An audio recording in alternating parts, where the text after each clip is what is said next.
Hi, it's Josh Keeley with RIB Radio, and here's a little message from author C.J. Lovik on the word Elohim. The primary conventional usage of the name Elohim is understood to be that Elohim is the creator of all things. This is supported by the first use of the name Elohim in the sacred scriptures. In Genesis 1:1, we read, "In the beginning, God created the heavens and the earth." The word we translate into English as God is in the original Hebrew the name Elohim.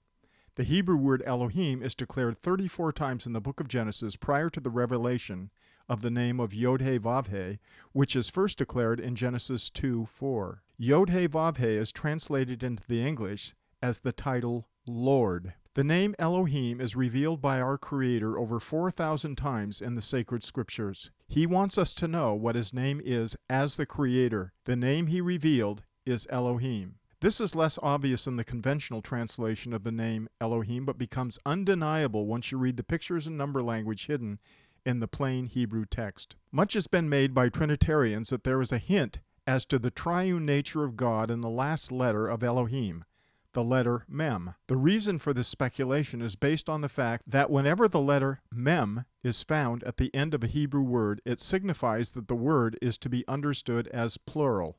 While this is true, non-Trinitarians have pointed out that even if the name of Elohim does reveal a plurality, no one can be certain as to the number. It could be anything more than one. It could be two, or it could be hundreds or thousands, as the polytheists believe. So let's answer the question. Is there a solid proof of the Trinity in the sacred name of Elohim, our Creator? Or should we look elsewhere for evidence of the triune God? By the time you have finished listening to this audio, you will know the answer to that question. The mystery of the Trinity may be alluded to in the conventional Hebrew text that declares the name of Elohim as the Creator. It is absolutely revealed in the pictures and numbers that are embedded under each of the 5 letters in the name of Elohim. So let's look at the picture meaning based on the 5 letters in the name of our Creator, Elohim.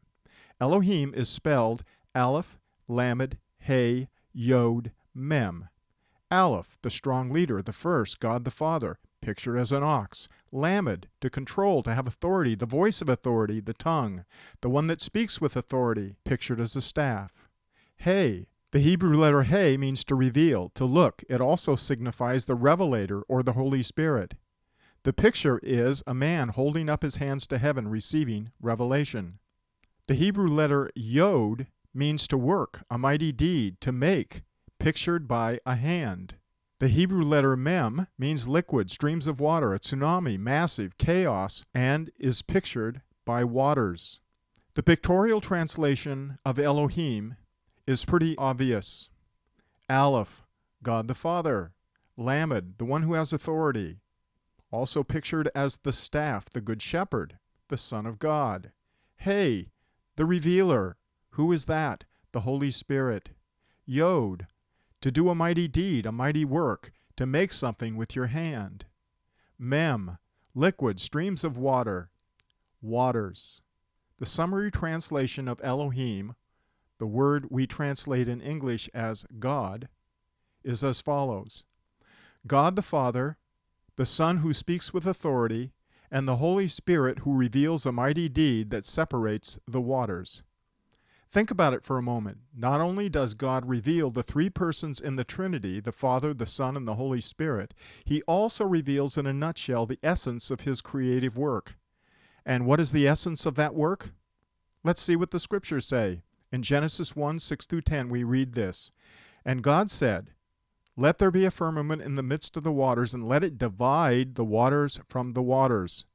And God made the firmament, and divided the waters which were under the firmament from the waters which were above the firmament. And it was so. And God called the firmament heaven, and the evening and the morning were the second day. And God said, Let the waters under the heavens be gathered together into one place, and let the dry land appear. And it was so.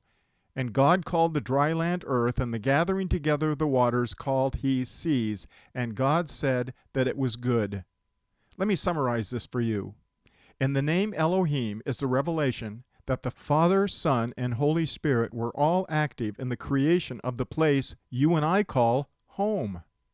And how was that place created? The answer is found in the last 2 letters of the name of Elohim. Those letters are Yod and Mem. Yod is a mighty deed, an act, a work. Mem means waters. Put it together. The mighty deed accomplished with the waters. God separated the waters from the waters, thus creating our earthly habitat. Now you know the pictorial meaning of the name of God, Elohim, our Creator. And if that was a blessing to you, wait till you hear what the numbers mean in the name Elohim in the Hebrew language. Click the link to continue listening.